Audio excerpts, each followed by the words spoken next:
রাতের আধারে কাভার্ড ভ্যানে প্রক্রিয়াজাতকরণ বস্তাভর্তি 12,500 কেজি ওজনের চা আটক করেছে জাতীয় রাজস্ব বোর্ডের কাস্টমস কর্মকর্তারা।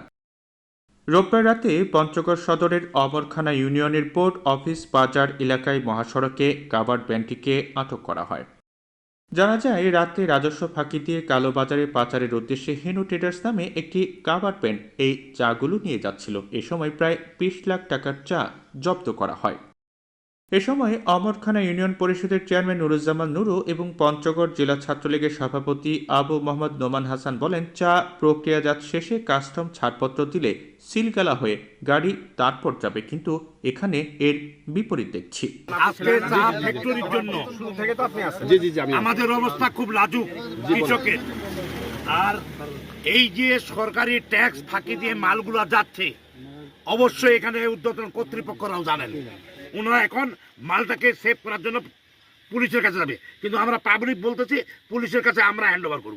আমরা যেটা সাধারণত জেনে থাকি যে যদি আমাদের চা ফ্যাক্টরিগুলি থেকে চা উৎপাদনের পরে এই চাটা কাস্টমসের মাধ্যমে সিলগালা, একদম গাড়ি সিলগালা হয়ে ওই গাড়িটি তার অকশনে যাবে, কিন্তু আমরা প্রায় দেখি যে এইগুলি ধরেন যে একটি গাড়ি পারমিশন নিলে বাকি আরও 10টি গাড়ি একই সাথে তারা পার করে।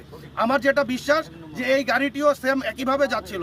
এতে করে আজকে আমাদের পঞ্চগড়ের এই চায়ের যে এতগুলি কারখানা থাকা সত্ত্বেও আজকে বাংলাদেশ সরকারের রাজস্ব থেকে অনেকটা ঘাটতি খাচ্ছে। এ সময় পঞ্চগড়ের সহকারী রাজস্ব কর্মকর্তা ইবনে রাসেল বলেন, কালোবাজারে চা পাচারের গোপন সংবাদের ভিত্তিতে এই কাভার্ড ভ্যানটিকে আটক করা হয়। 10 মাইল এলাকায়, সেটা মুক্তাঞ্চল, হ্যাঁ, ওই এলাকায় আমরা গাড়িটাকে ট্রেস করি, এরপরে ওভারটেক করে আপনারা সবাই দেখেছেন যে যে জায়গাটায় গাড়ি পাওয়া গেছে ঠিক ওই জায়গাটাতেই আটক করি। আর গাড়ির সাথে যে কফর্মটা ছিল আর ওই বইয়ের সাথে দুইটা আমরা মিলানোর পরে আমাদের সন্দেহ তৈরি হওয়াতে আমরা ওই মুড়ি বইটা আটক করে নিয়ে আসি এবং গাড়ি সহ আটক করে থানায় জমা দিয়ে যাই।